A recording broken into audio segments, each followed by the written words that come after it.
Bonjour. Dans cette vidéo, nous allons aborder le contrôle de la portion et l'équilibre dans l'assiette. La prise de poids est un fléau mondial. Les problèmes de poids touchent de plus en plus de personnes. En 2050, nous serons 10 milliards d'habitants sur Terre. En moyenne, 45% de la population mondiale sera en surpoids et 16% de plus seront obèses. Au fil des années, de nombreux éléments ont pu déstabiliser notre alimentation. L'apparition des produits ultra transformés et leur surabondance. Ces aliments sont pauvres en nutriments, dont nous avons généralement besoin, riches en calories et remplissent les rayons. Deuxième point, l'augmentation de la quantité d'aliments mis dans l'assiette et leur répartition, d'où la notion de contrôle de la portion nutritionnelle. Le contrôle de la portion peut être un des facteurs principaux du contrôle du poids. Il n'est pas toujours facile d'évaluer la quantité de nourriture que l'on a dans l'assiette, ce qu'on appelle la portion. Néanmoins, nous savons, en nous appuyant sur des règles diététiques simples, que le contrôle de la portion peut être un des facteurs du contrôle du poids. Cette notion peut être intégrée chez des personnes qui veulent contrôler ou perdre du poids, rester dans le bien-être ou chez des sportifs pratiquant des disciplines nécessitant des pertes de poids ou des prises de masse musculaire. Par ailleurs, la portion varie en fonction de l'objectif visé, du gabarit, de l'âge et du niveau d'activité de la personne. Le contrôle de la portion doit donc tenir compte des aspects quantitatifs, qualitatifs et répétitifs des repas et des collations. Alors il est en général difficile d'estimer la taille des portions, mais si l'on compare la portion à des objets quotidiens communs, cela peut aider chacun d'entre nous à être plus proche d'une quantité adéquate. Quelques exemples.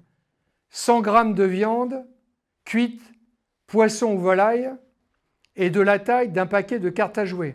150 g de légumes ou de fruits et de la taille d'une balle de tennis.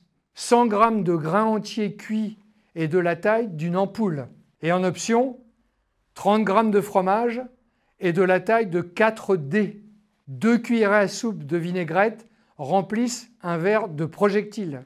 Une part de beurre et de la taille d'un jeton de poker. Pour le contrôle de la portion, l'assiette standard d'environ 25 cm sert de référence. Il est conseillé de diviser l'assiette par moitié. Une moitié est réservée aux légumes, l'autre moitié est répartie entre les protéines et les féculents. Ensuite, on peut préciser une portion de fruits frais entre 80 g et 100 g, soit en général un gros fruit ou 2 fruits moyens ou une poignée de petits fruits, en précisant que les fruits ont un apport en sucre non négligeable.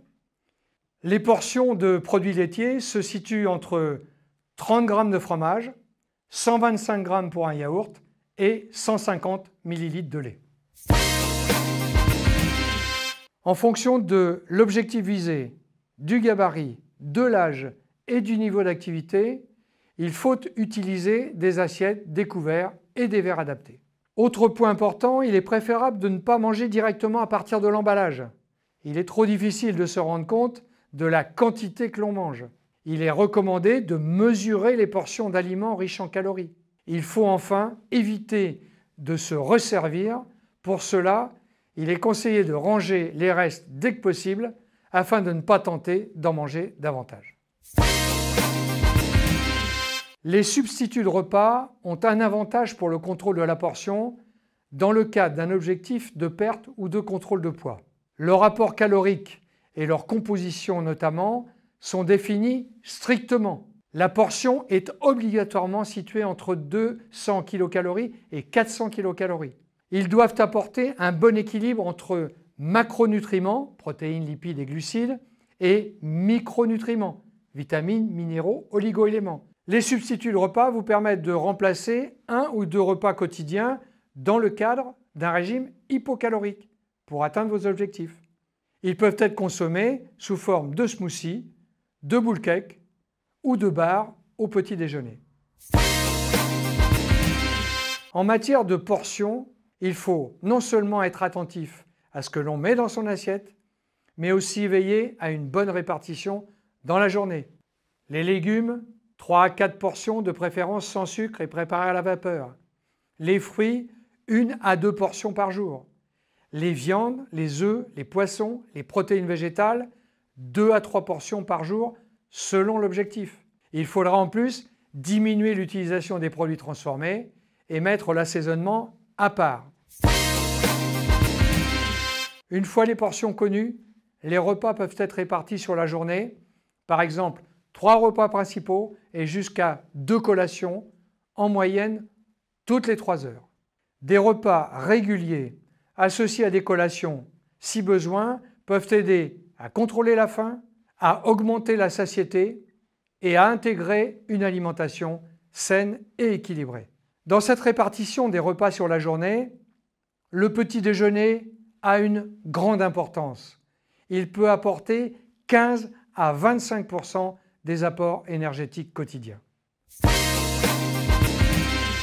L'augmentation du nombre de prises alimentaires quotidiennes, si elle est contrôlée en quantité et en qualité, peut être bénéfique pour la qualité de l'alimentation, la gestion de la faim, le métabolisme ou encore le poids corporel.